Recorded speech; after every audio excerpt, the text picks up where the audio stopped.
O livro de Esté é cercado de histórias que nos arrepiam, nos comovem. Com certeza é um livro emocionante. Mas e as suas personagens? O rei Assuero é o mesmo que Xerxes. E Amã, qual o seu cargo de importância? Afinal, quem foi Amã? Por que alguns chamam Mardoqueu de Mordecai? Ou Mordecai de Mardoqueu? O fato é que hoje nós vamos aprender um pouco sobre essas personagens desse livro fascinante que nos envolve e nos prende com seus mistérios e revelações do Deus que age no oculto. Sou Jonathan Cadiz e quero hoje com você falar um pouco das personagens do livro de Esté.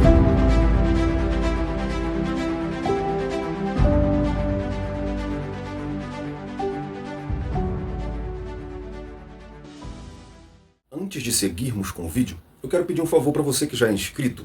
Deixa seu like, compartilha, comenta, afinal o título é Conversa para conversarmos sobre o assunto. O mesmo vale para você que entrou aqui, mas não é inscrito. Se inscreva no nosso canal, deixa o seu like, ativa o sininho das notificações, compartilha esse vídeo com alguém, joga no grupo da sua igreja, manda para 5 amigos, nos ajude a continuarmos colocando conteúdos para te ajudar. Estamos na 6ª lição do terceiro trimestre de 2024 da CPAD Classe dos Adultos, essa lição que tem por título o livro de Esté. Então vai na playlist quando você acabar de ver esse vídeo e veja também a lição de número 6 que já está disponível desde a segunda-feira, lembrando sempre que todas as lições são disponibilizadas no canal com uma semana de antecedência, tá bom? Então vai lá, assista, vai na descrição também da lição de número 6, porque tem link com dinâmica, subsídio, para ajudar na sua aula. Bom, nós já vimos o livro de Esté, nós já vimos a sua estrutura, nós já vimos o período em que Esté viveu, e nós vemos que Esté era uma moça judia que viveu no Império Persa e que vai se tornar uma rainha. Pois bem, o Império Persa nessa época era governado por um rei que o livro de Esté chama de Assuero. Assuero, que no hebraico significa homem poderoso ou olhar poderoso. Mas quem foi Assuero? Bom, Assuero é o mesmo Xerxes dos gregos. Por isso você ouve se referir tanto a Assuero quanto a Xerxes primeiro para se referir a este rei. O livro de Esté fala desse homem como sendo um homem sensual, devasso, déspota, insidioso e cruel. A história da Grécia confirma esses predicados referindo-se à pessoa de Xerxes. Este rei sucedeu o trono persa a seu pai, que era o rei Dário, em 486 a.C. A sua mãe, chamada Atossa, era filha de Ciro. No segundo ano de seu reinado, ele subjugou os egípcios que se haviam revoltado contra Dário. Depois de 4 anos de preparo militar, levantou seu imenso exército para invadir a Grécia, porém retrocedeu para a Pérsia depois da batalha de Salamina, onde sua grande esquadra foi aniquilada por uma pequena frota grega em 480. No ano seguinte, em 479 a.C., o general Mardônio, que havia ficado em Plateia, à testa do grande exército, foi ali derrotado, sofrendo grande mortandade, fracassando de uma vez a projetada invasão. Mas no ano de 406, após um reinado de 20 anos, Xerxes foi assassinado por 2 de seus cortesãos, sucedendo-lhe no trono seu filho Artaxerxes, longânimo, que nós vemos muito falar dele no livro de Esdras e Neemias. Xerxes é provavelmente mencionado outra vez no livro de Esdras, ainda no capítulo 4, versículo 6, com o nome de Assuero, onde o seu autor completa a história das maquinações samaritanas na corte persa contra os judeus. O livro de Esté começa com esse rei Assuero tendo uma rainha no trono chamada Vasti. A rainha da Pérsia e mulher do soberano Assuero, a gente vê na história que, recusando-se comparecer a um banquete oficial celebrado no 3º ano de seu reinado, o rei Assuero divorciou-se dela e a depôs do trono. Não é muito falado sobre essa personagem, só mencionado que, pela sua rebeldia contra o rei, ela foi divorciada e deposta do trono e do ofício de rainha, abrindo assim oportunidade para uma outra mulher ser rainha, e aí que vai entrar Esther na história e vai ocupar esse lugar. Fato também no livro de Esté é que esse rei tinha um homem que era destacado em seu reino e tinha um cargo, uma posição oficial elevada. Este era Amã. Amã, que no hebraico significa célebre ou magnificante, mas pode ser o nome de uma divindade, Umban, né, ou Umã, que era o filho de um homem chamado Emedata. Lá no livro de Esté, capítulo 3, versículo 1, cita o nome do seu pai. O pai de Amã tinha um nome persa, mas o filho Amã trazia um nome que denunciava a sua filiação com a linhagem de Agag. Capítulo 3, versículo 1 de Esté. E posteriormente, lá no capítulo 9, versículo 24, se refere a Amã como o Agatita, da linhagem de Agag. Se não for nome de alguma família desconhecida da localidade, deve ser um dos descendentes da família real dos Amalequitas, né? Inimiga e adversária dos judeus. Esse Amã foi elevado à alta posição oficial pelo rei dos persas, recebendo homenagem de todos os súditos do rei que estavam à porta do palácio. Mardoqueu deliberadamente negou essas homenagens a Amã e, ofendido por essa recusa, Amã planejou o extermínio de Mardoqueu e de toda a raça judia espalhada por todo o império. Aqui cabe uma pergunta. Amã queria matar somente os judeus que estavam na Pérsia? Porque nós vimos na lição anterior que de cerca de 1 milhão de judeus, apenas 50 mil voltaram.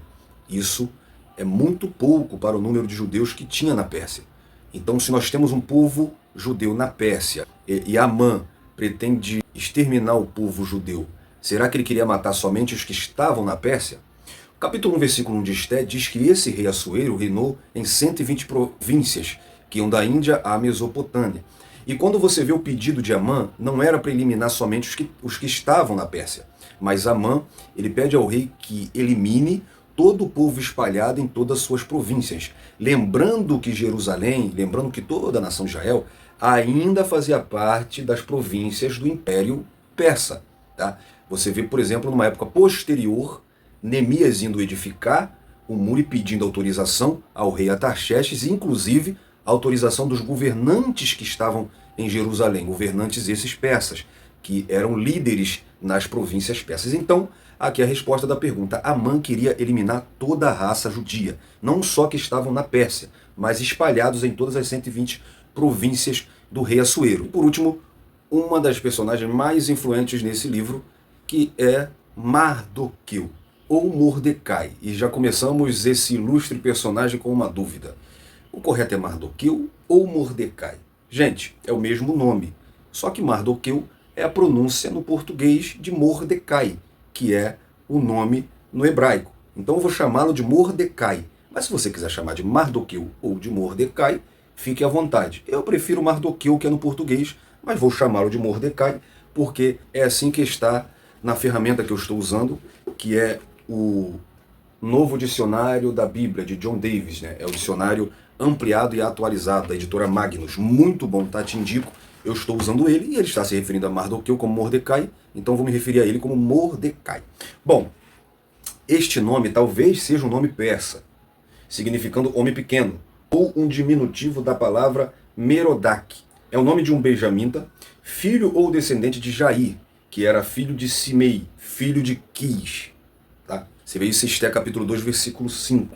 A cláusula relativa que segue no versículo 6, do capítulo 2 de Esté, em continuação, pode referir-se ao último nome da série genealógica, afirmando que Quis havia sido levado para o exílio com Jeconias no ano de 598 a.C., ou pode referir-se a outro nome anterior da série, por exemplo, Jair, e nesse caso, Mordecai descendia de Jair, benjamita que havia ido com Jeconias para o cativeiro da Babilônia. Levou consigo a Hadassa, que mais tarde se tornaria Esté, filha de seu tio, que ele tomou por filha. Por ser órfã de pai e de mãe, ela se orientou sempre pela direção de Mordecai, na série de acontecimentos que se desdobraram e que terminaram pela sua elevação ao trono persa, pelo casamento com o rei Assuero, logo no capítulo 2 do livro de Esté. Por intermédio de Esté, Mordecai informou o rei de que se conspirava contra sua vida. Feitas as averiguações confirmando a denúncia, 2 conspiradores foram executados, no capítulo 2, do 21 ao 23. E como eu citei na história de Amã, Mordecai ele se recusou a se ajoelhar perante Amã, que era o favorito do rei. Provavelmente, por Amã ser de mau caráter, ou por ele ser descendente de Agag, Mordecai recusou lhe render essa homenagem. Então, se vendo desacatado por Mordecai, ele decidiu se vingar de toda a raça judia, como nós já vimos. Ele pediu permissão ao rei Assuero, o rei Assuero lhe concedeu. Quando o rei Assuero passeava uma noite sem poder conciliar o sono, e para diminuir o tédio mandou vir à sua presença o livro das crônicas do império para ser lido pelos seus ministros, chegando ao ponto em que se falava da conspiração contra a sua vida e o modo que fora poupado pela denúncia de Mordecai. Lembrou-se de que nenhuma recompensa tinha dado ao seu salvador. Na manhã seguinte, veio Amã para pedir ao rei que enforcasse Mordecai, lá no capítulo 6. Mas o rei pergunta a Amã que se fará o homem a quem o rei deseja honrar. Amã, achando que era ele próprio, respondeu ao rei: tragam-se vestes reais que o rei costuma usar, e o cavalo em que o rei costuma andar montado, e que tenha na cabeça a coroa real, e diante dele apregoem. Assim se faz ao homem a quem o rei deseja honrar. Então o rei disse a Amã para se apressar em fazer assim com o judeu chamado Mordecai, a quem Amã tinha ido para pedir para matá-lo, e que o próprio Amã conduzisse ele pelas ruas de Suzã, que era a capital do império. Foi assim que começou a queda de Amã, que terminou pela sua morte de seus filhos. Mordecai passou a ocupar o segundo lugar do império, abaixo apenas do rei Assuero. Capítulo 6, no versículo 9 de Esté. O desenrolar dessa história a gente vai ver melhor nas lições, mas a intenção desse vídeo foi te apresentar um panorama de cada personagem. Claro que Esther eu não falei porque a gente já falou de Esther, vamos continuar falando, você vai ouvir muito falar dela, e aqui eu fiz somente este panorama para você entender alguns personagens do livro. Eu espero ter contribuído para a sua lição, fique na paz, Deus abençoe sua vida e um abraço.